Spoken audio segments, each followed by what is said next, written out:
to the Mindcrime Liberty Show with me, Swithin Dobson, and him, Tim Patton.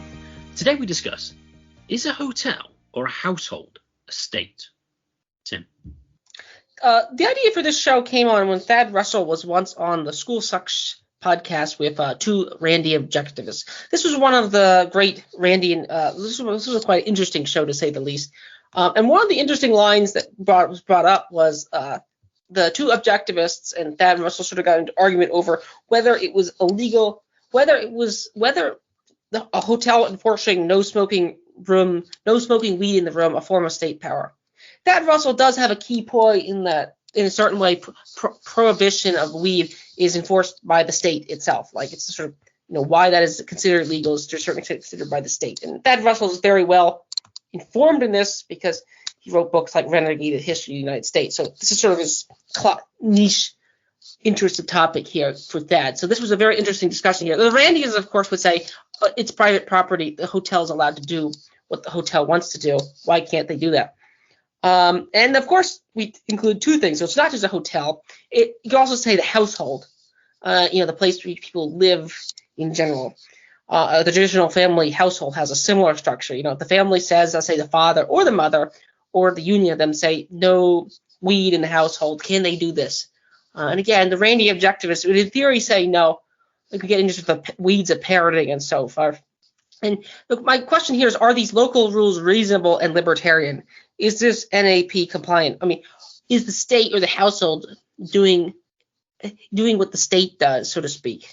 I want, as a sort of rejoinder here in a way, all of this is hyper-dependent on the definition and usage of words, including the word state itself. I mean, does a hotel become the state?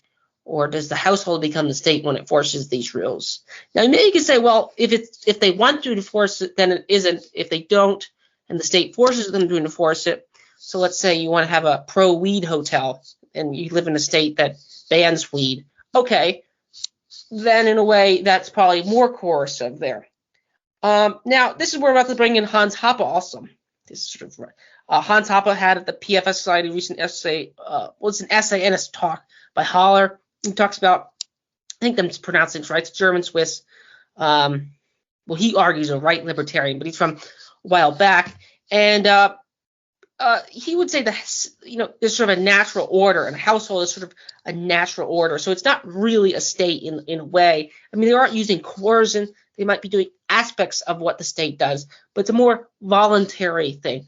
Now, again, this goes into the weeds of the definition, usage, and meaning of words here. But I do think there's underlying issues there. I mean, in a way, we have to use language to communicate. So, and one of our niches is probably sort of trying to get the left libertarians and the right libertarians trying to hammer out the sort of disagreements between the two.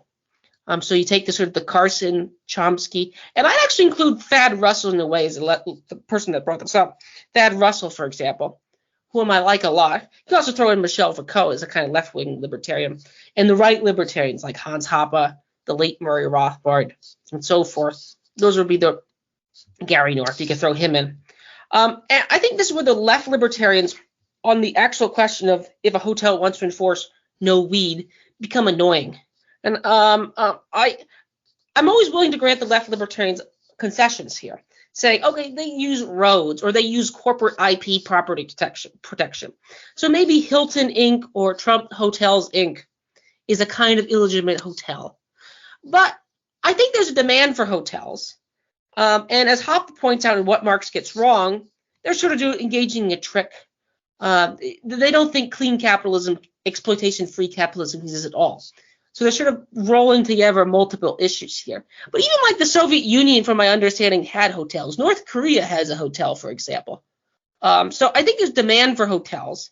And I think there'd be a demand for weed-free hotels. I mean, after all, people like Malcolm X and Frederick Douglass, for example, were both against drug use, for example.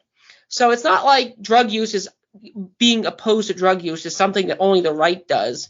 Of course, you might say Malcolm X is part of the right anyway, but drug use is something that, there's probably demand for smoke-free rooms or weed-free hotels in a society here. So is this hotel allowed to say no weed allowed? I mean, let's call this Gary way up in the untouched North Hotel as an example. I mean, this hotel is like an island in, like between Greenland and Norway. It's overlooking a fjord, only reached by helicopters. No natives or Eskimos were ever there in the 200 years. So this is like a virgin land type thing. Now, I think everyone say, well, no, this is fine. They can kick them off their island on a hotel. They can't throw them into the lake. They can't throw them into the icy lake. Maybe there's a pole there, but they can't do that. But they can send them back on the helicopter out of the the seasteaded hotel here. But now it's more of an obscure example here.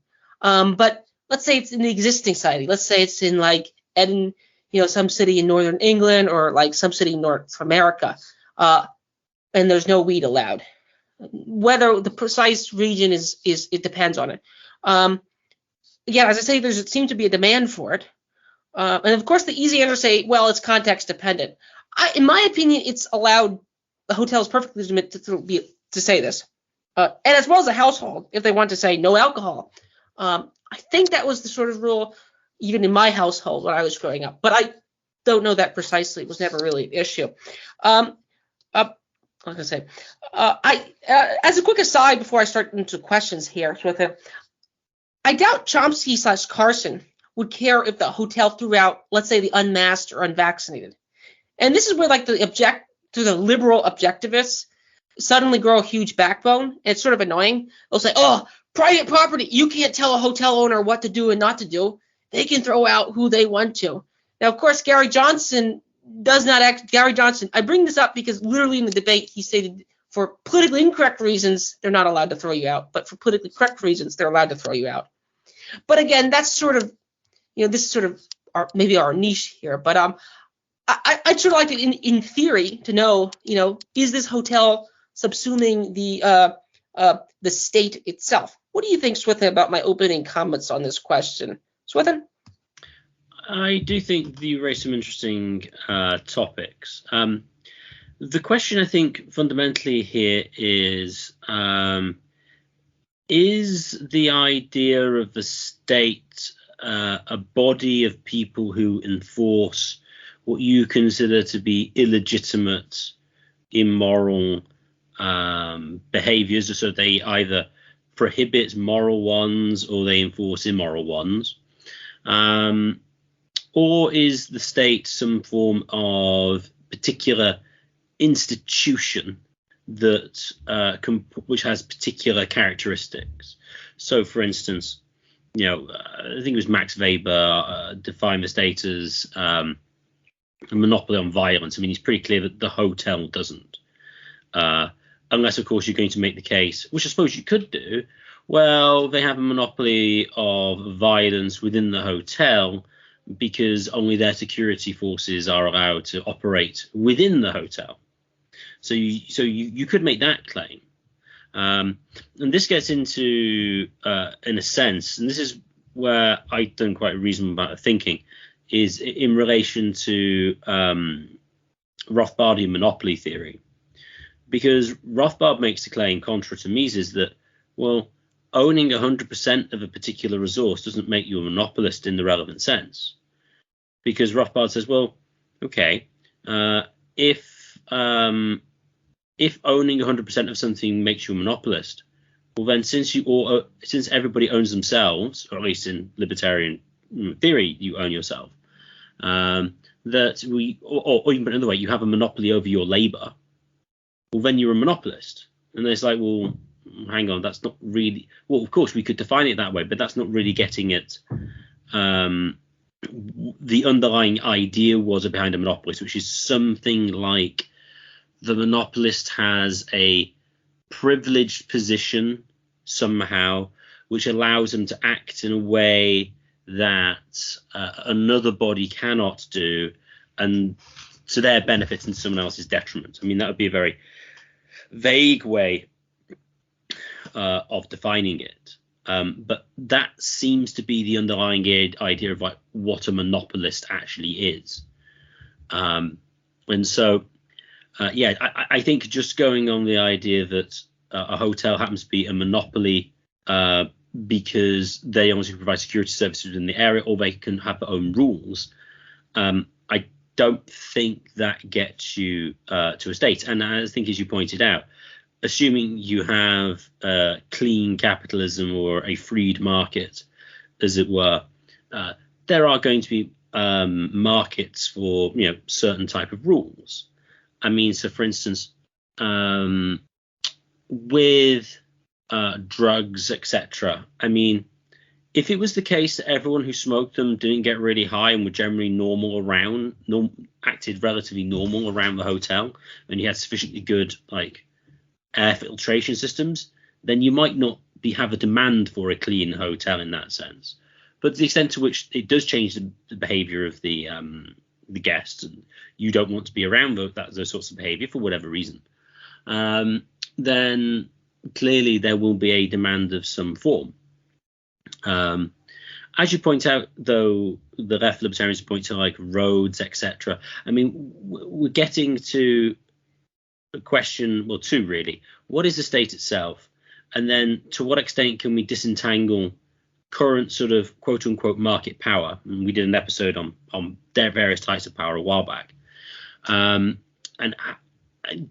how do you disentangle the state from sort of it giving people more or less power, and to what extent are they considered an agent of the state, or are they not? I mean, this gets into sort of vaccine mandate stuff. So it's like, oh well, the corporation decided that everyone needs to be vaccinated. It was like, well, are they only doing that because the state is going to basically making them do it, and so it's it's enforced? Are they doing it because they want to and they have so much more power because of the state, so they can do it?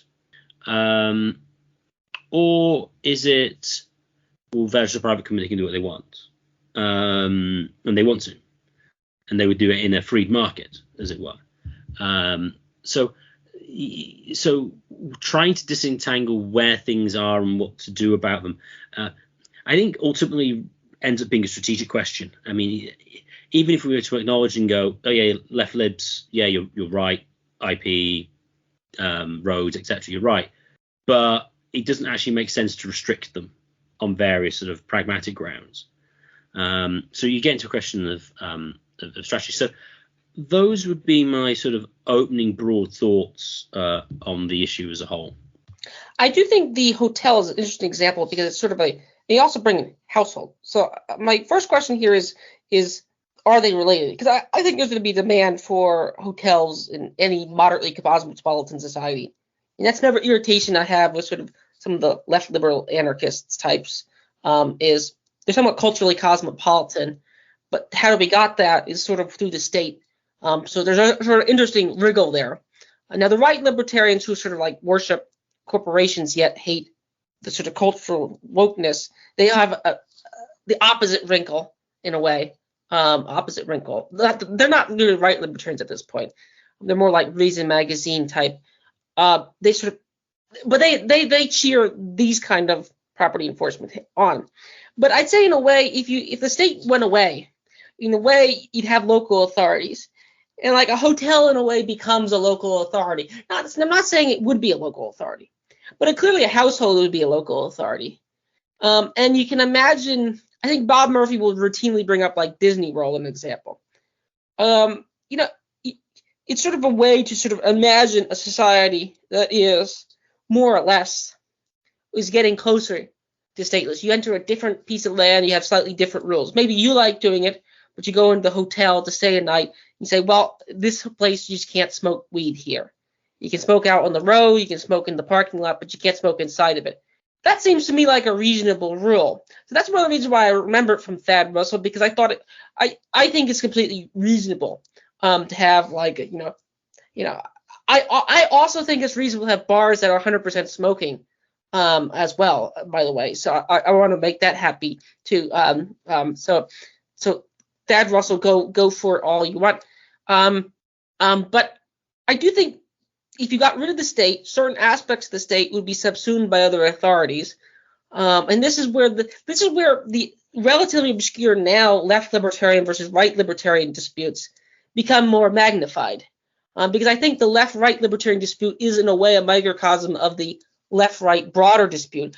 But if of course those terms have any meaning, of course. I mean, a lot of terms are somewhat sketchy here, in a way. But I do think we could get into one of the questions I could ask you within is enforcement, because you talk about monopoly. You should get into what could the hotel do to throw you out? The Gary North example, for example, is they could just put him on the helicopter and fly him out of the seaside hotel. Okay, but in the existing situation, there are somewhat more limited. I mean, this was showing up. I think Peter Centella was also doing about New York City had like a moratorium on evictions, so people were just basically trashing their houses and they couldn't evict them, so the sheriff couldn't evict them. So in a way they already squatted and owned the apartment. I think the word is de jure or de facto owned it anyway. So if you're doing something else that the property owner doesn't want you to do, and of course the left libertarian might say, well, that's exactly our point. You should own the hotel room or something like that. But this to me gets more suspicious because, the point of it's the system would fall apart. I mean, I imagine Carson. I know Chomsky has. I would bet $1,000 that Chomsky has stayed at a hotel at some point in his life. I would highly doubt he never. So it's not like cruise missiles, as I stated. It is a socially useful tool. So what do you make of that, Swithin? What do you make of my further comments, like enforcement and there's similarities and differences? Swithin? Well, I suppose the dissimilarity in certain respects with hotels over the state as such is, well, effectively all the hotel would tend to do is to exile you, which I suppose the state could do that if you kind of broke the rules, but that's sort of like their mode of punishment as such. They don't sort of, as it were, allow you to stay. You don't sort of stay there and then are fined or imprisoned to your hotel room for a certain period of time, or beaten or something along those lines. So that would seem to be one of the biggest differences, at least at present, with the power of, say, hotels. But I suppose in principle you could have a situation where you have, I suppose this is going slightly further away, you could say our homeowners association states, because in a way you could argue, act a little bit more like one, insofar as, well, at least in hotels in general, you're there for a temporary purpose, a temporary period of time, and that you'll leave and you'll not come back, or you'll go again, or whatever. You're not there sort of like any permanency. Whereas in a homeowners association, well, yeah, you're kind of there, and as it were, the costs to you of being exiled effectively are significantly higher. Although, again, I'm unaware of any homeowners association. Although I imagine some homeowners associations will attempt to fine you. Although I suppose then, again, the ultimate sanction would be to exile you, or just basically kick you out. So there are still some dissimilarities. I suppose the most similar the state is with any other institution, which I didn't comment on too much to begin with, is the household. In particular, with the relationship between parents and children, because the children can't really leave, although you can then get into questions as to what age is it, or what capacities does one need to have to be able to legitimately leave your parents and then sort of set up yourself. But I mean, it's clear, like under the age of, I don't know, like 6 or something, that's probably not going to be the case. And then they can be subject to various punishments to some extent within the existing law. And historically, well, in the Roman, some of the early Roman Republic period, the father can execute his son. So you could really say that the pater familias in sort of the Roman Republic, you could say is sort of state-like in its operation. But even today, I suppose various forms of corporal punishment are still legal.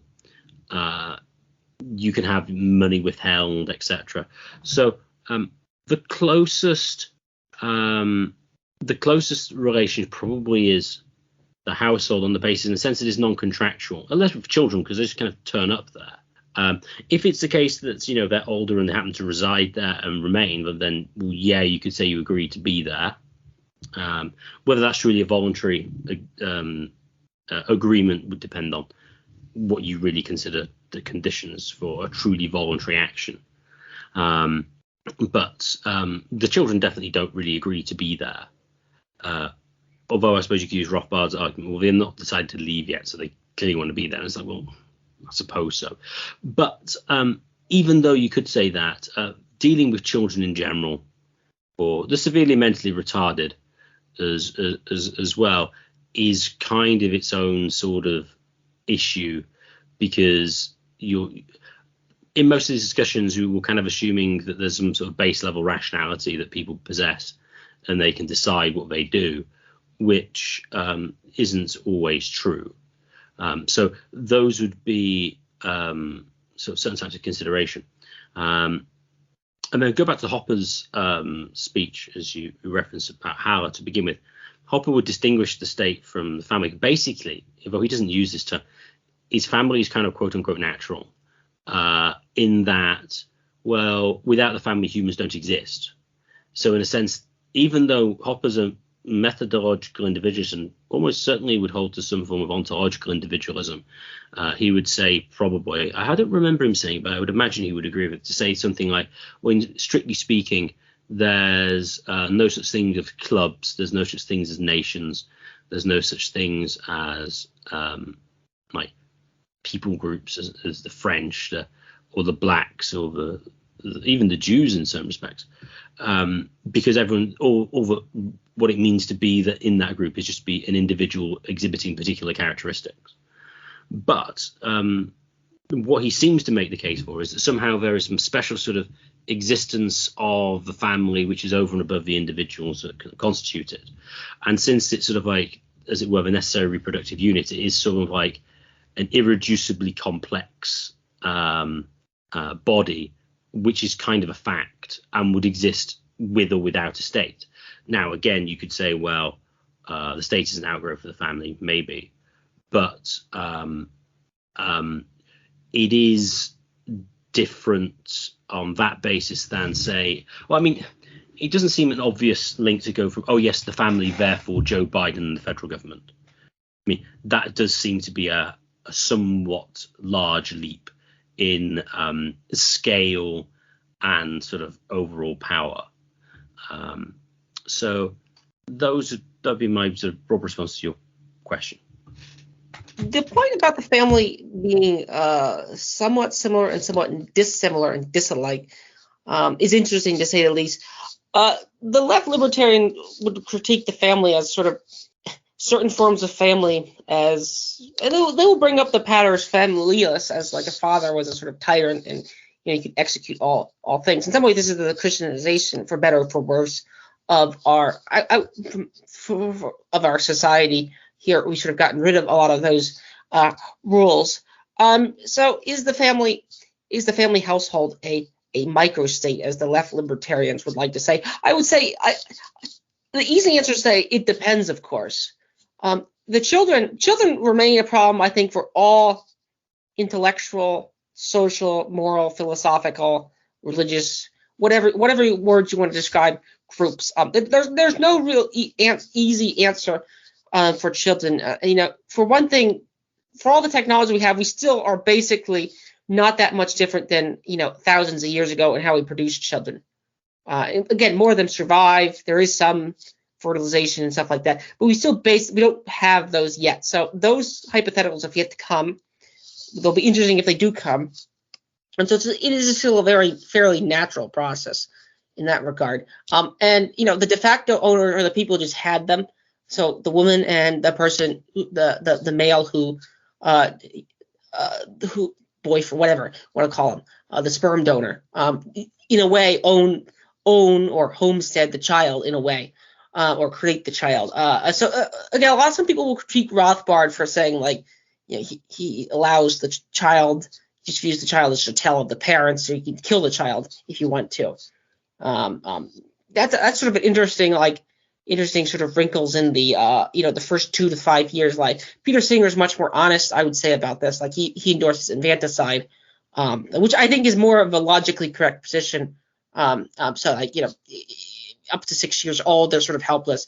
Of course, you could say, well, someone else could come along, but this is sort of sidestepping the debate. But I don't think it's entirely sidestepping the debate. So in a way, the family as Hoppe states forms Haller states forms sort of the sort of central unit.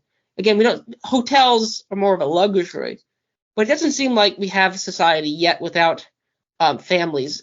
And this is where the left libertarians, like the broader left in general, I think Brent Langel and Benjamin Burgess were in debate with David Friedman, and David Friedman made the statement that you're in a way raped by reality or scarcity, not raped by a social construction here.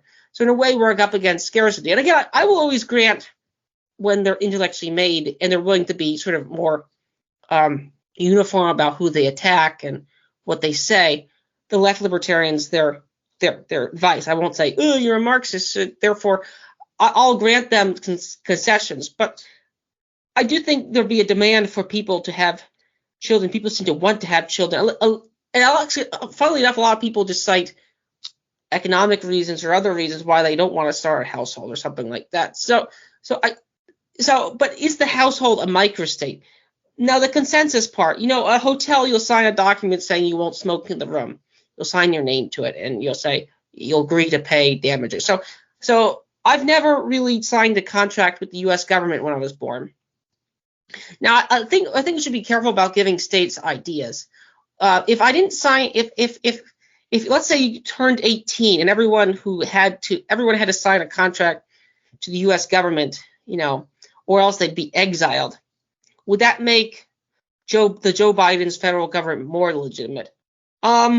This Kinsella might actually have something interesting to say on this question, but in a way, I can imagine the state doing it, but I also can imagine the state just making it sort of like, if you want to do certain things, you have to sort of just agree to terms and conditions. A lot of websites have like these 400-page documents here. So if you want the product, you have to do it. And this is where de facto monopoly matters. Like in a way, like, you could move away from the United States, but to where? To Britain, roughly the same thing, or Canada, roughly the same thing. So, I mean, interestingly enough, places like the United States and Australia originally started out as people fleeing the Central Society. Again, now this is another area which shows up as a sort of disagreement over the foundings of like the societies between left and right here. And of course, the Chomskyites view sort of certain breakaway societies as mainly engaging in genocide rather than Puritans escaping persecution. Some of the things can get tricky there. But I would say the household, there's no contract there. If the state did that contract, would it make the state legitimate? I would say it would make the state on paper more legitimate if everyone had to sign it. But what could it actually do, and what would actually the society tolerate? That's much more unclear. Interestingly, the left libertarians might not tolerate it either, because some of the statist conservatives might insert clauses into the terms and agreements that they wouldn't like either. Say that you have to be, I don't know, this is where your homeowners association example gets much more, that you can make it difficult for them on cultural grounds too to sort of disagree as well. You can insert all sorts of clauses about family and all sorts of clauses about what Hans Hoppe always gets in trouble for as well. So what do you make, Swithin, about my comments here? Anything to add there? What I would say is, if one could consider the household a microstate, although I think there is a problem with treating it as a microstate. This actually came up when we discussed the Supreme Court. It seems to me to be the case that in any sort of society or people group, there needs to be a way of settling what the law is. Not who should settle it, but rather what is the content of the law, what is an offence and what isn't.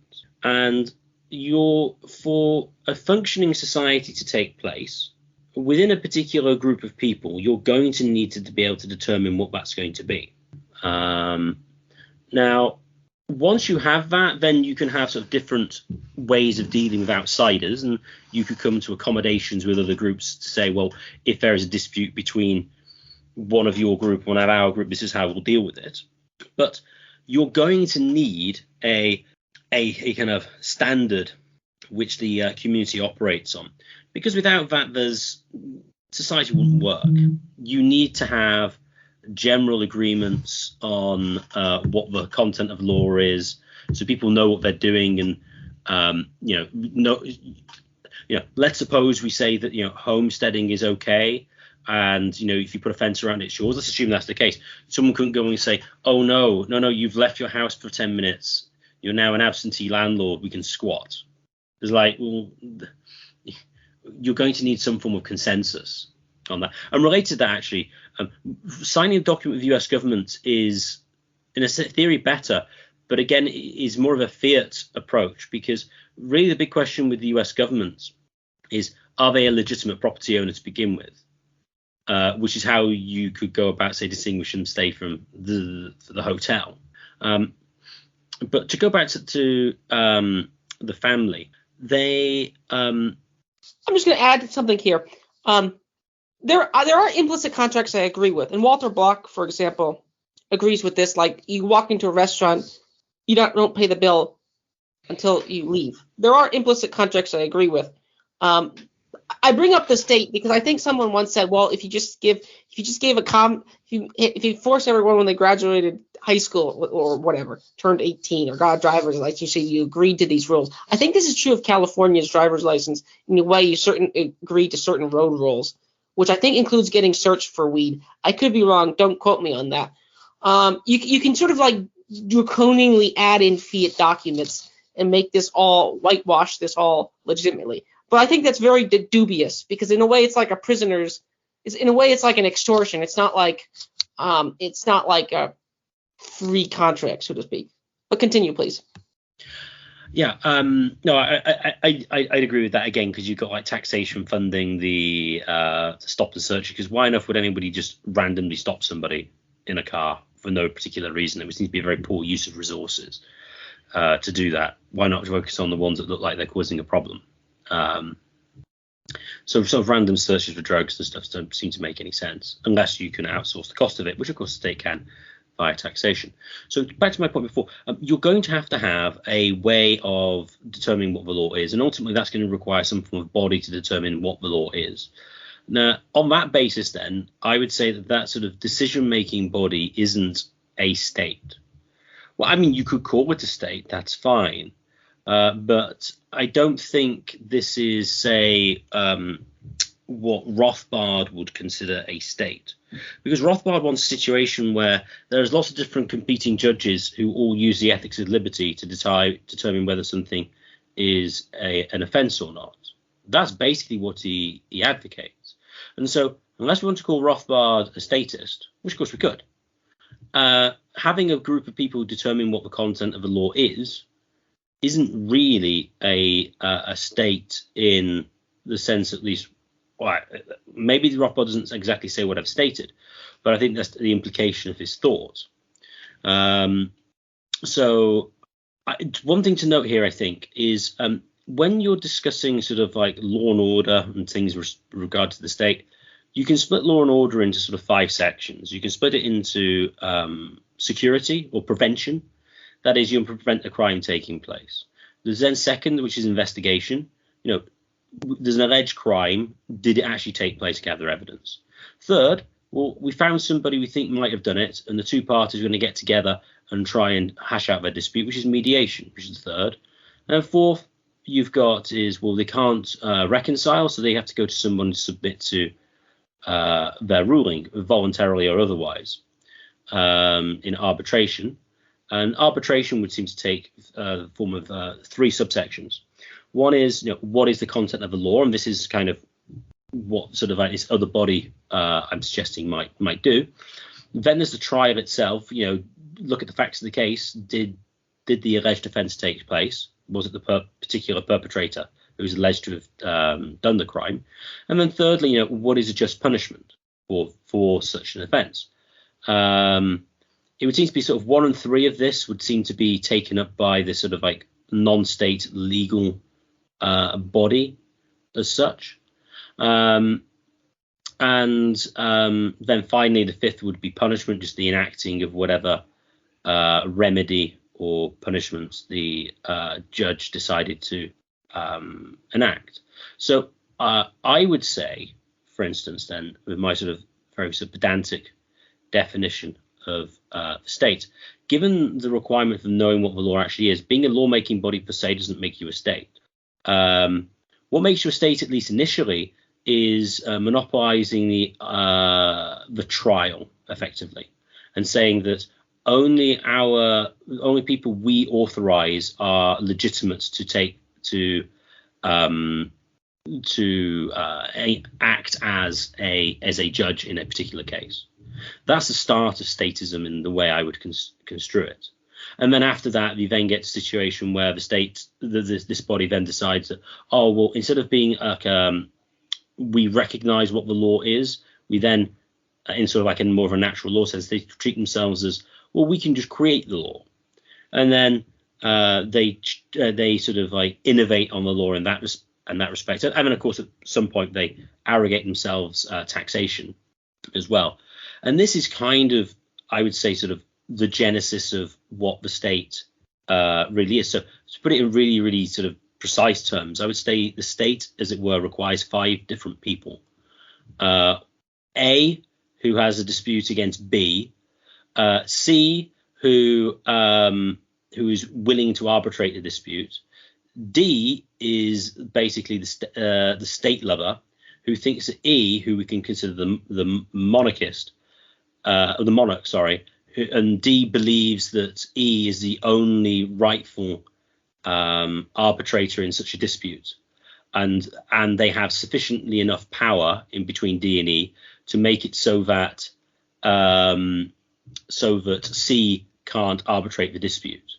So this then puts in precise terms, I think, the genesis of what I think formally a state would be, and has both the sort of aggressive sort of physical element, but also the ideological one, which of course then distinguishes the state from just say a mafia. Although I do think the mafia in certain circumstances could be considered a state.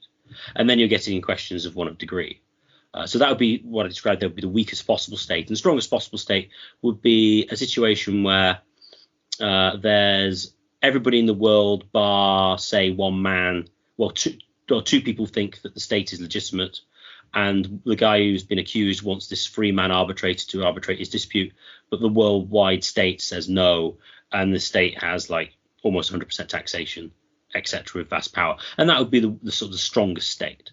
Now, you could say that this sort of approach is somewhat autistic and irrelevant, but I think if you really want to carve out what the state is on a more institutional level, this is the way to go.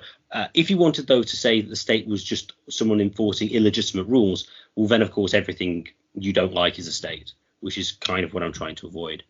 So hopefully that was clear, because it's probably easier if you see things written down for that. But that's, as it were, how I would distinguish then the household from a state, because the household clearly doesn't do that. Unless, of course, you're going to make the case that they're arbitrating over their children. But then again, you're getting to the situation of, well, how do we treat children differently from like adults, etc. So that would be how I would distinguish the household from a state in a more categorical sense. Would most of those comments also apply to a hotel? Let's say a hotel in Rothbard. Of course, you can always say, well, everything's context dependent at different time. But would most of those criticisms also fall on? So, to sort of ask a sort of a annoying, like, if a hotel A wants to ban weed, I don't think it's engaging in the microstate. I'm well aware of all these sort of histories of drug prohibition to the extent I am. But I don't think they're becoming a microstate. What would you make about that, Swithin? Well, if the hotel owners, for instance, were part of this this sort of body that determined the content of the law, for instance, which was imposed on everybody, and they were to make weed illegal. Okay, would that be a statist action? Well, I don't think so. Precisely in the way I use the term state, it would be contrary to sort of Rothbardianism. That's true. But if it was the case that anybody would be able to be an arbitrator and dispute if two parties wished them to do so, and there was no sort of like legal privilege attached to being, say, a judge, by which I mean, so under current situations, let's suppose you have two guys come and one guy says he's stolen his car, and I can look at the facts of the case and I can do absolutely everything in the same standard of evidence that a state judge would do, and all would be exactly the same. And I say, well, Jeff needs to pay Clive $10,000 in restitution, for instance. That would just be considered illegitimate and unenforceable because, well, I'm not a state judge, even though I'm doing exactly the same thing that they would do.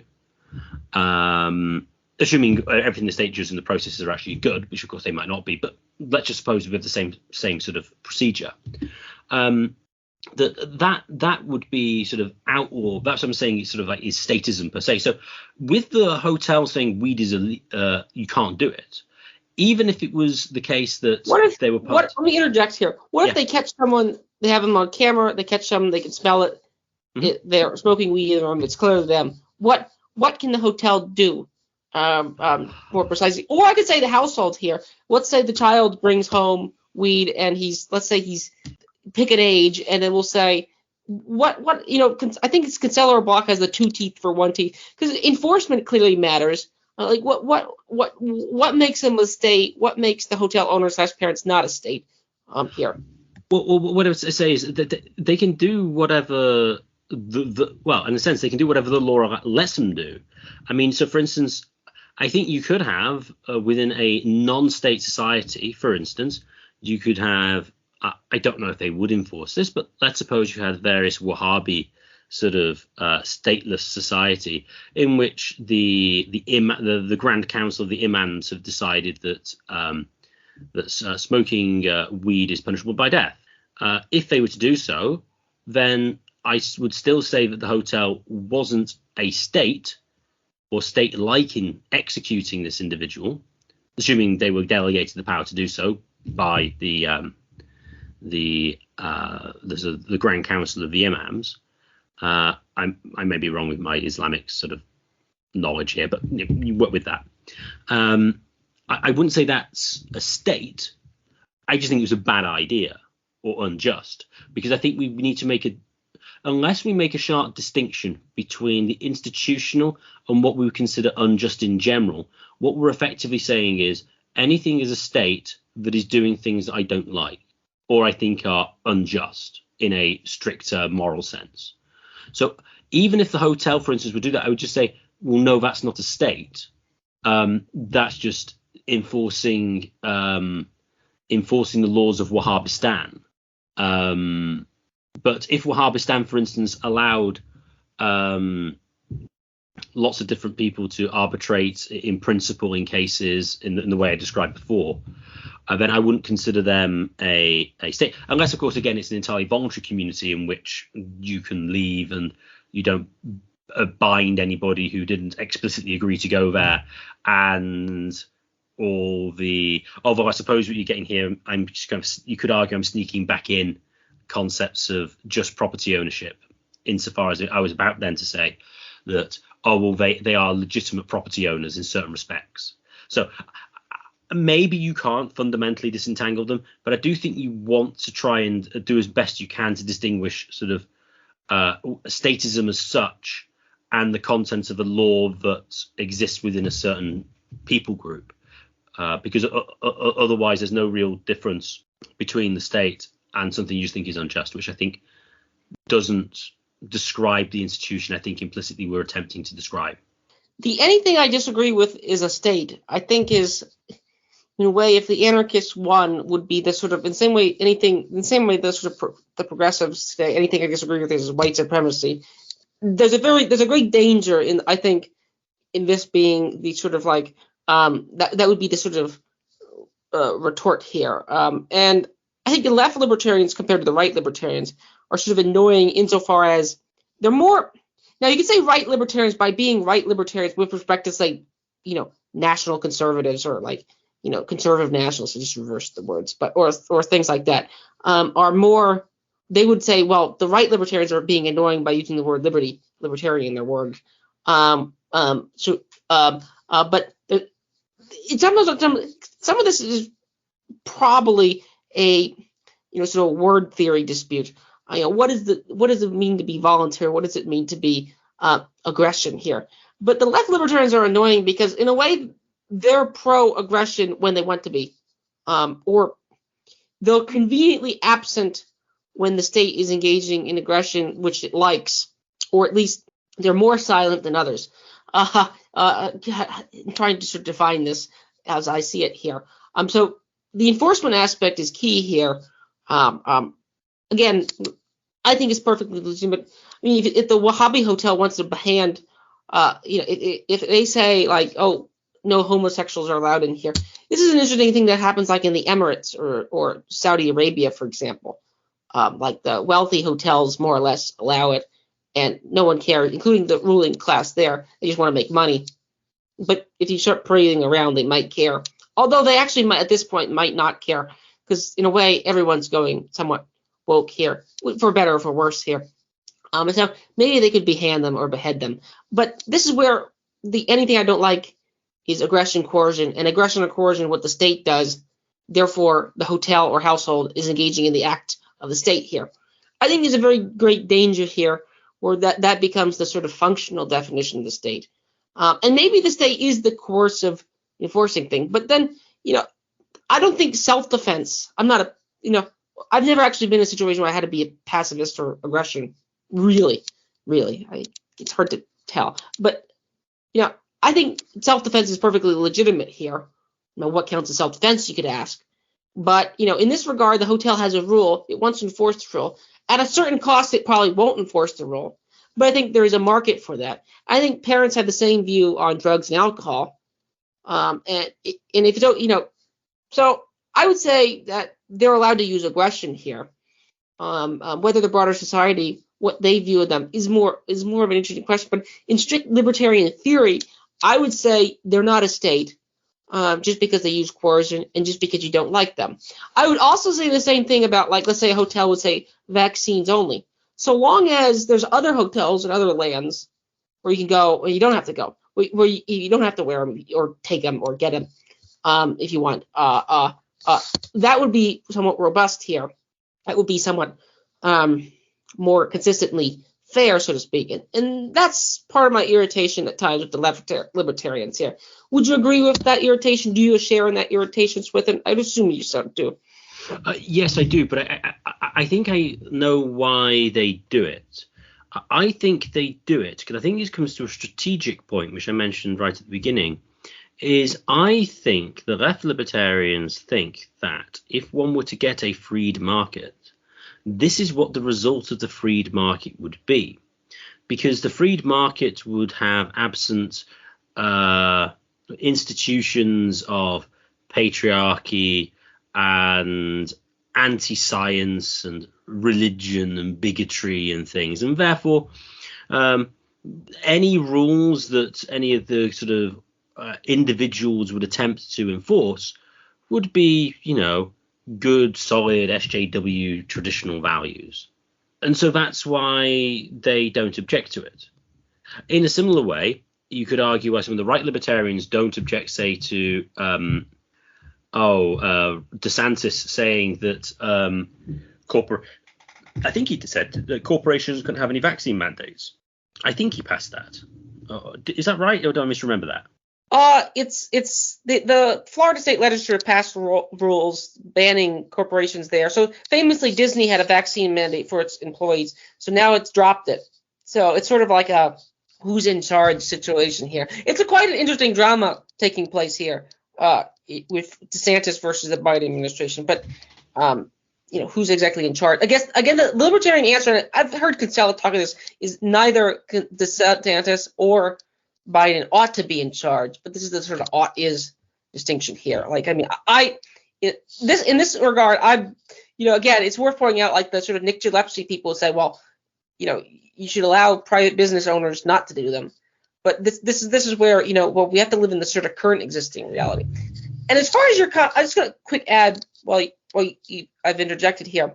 In a way, this is the David Friedman comment. In a way, I think that if you got rid of the state, ironically, to me, you'd have less SJW-ish things. That would be my intuition, which may not be borne out by reality. But that would be my intuition there. I don't know if you have the same intuition. But then again, that's why I think conservatism and anarchism actually have a relationship, which is but what do you make of that, Swithin? No, I think that's likely to be the case. Although, I expect that's the case primarily because in the absence of the welfare state, basically, children. In the absence of the welfare state, basically households are going to have to become more traditional in that, not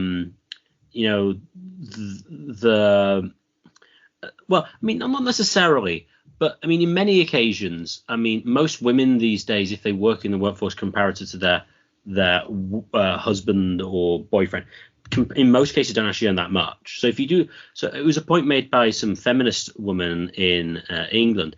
For instance, if you look at the way the earnings of most women in the workforce, very few of them earn that much at all. There's a very small sliver of them who earn an absolute fortune. And interestingly, the best paid CEO in England was female. She's the head of a good betting company called Bet365. And a couple of years ago, she was paid £265 million in 1 year. So in many cases, women working outside the house aren't going to be earning that much typically. And in the absence of any state benefits, that's probably going to mean that, oh no, my husband needs to work more so we can earn money.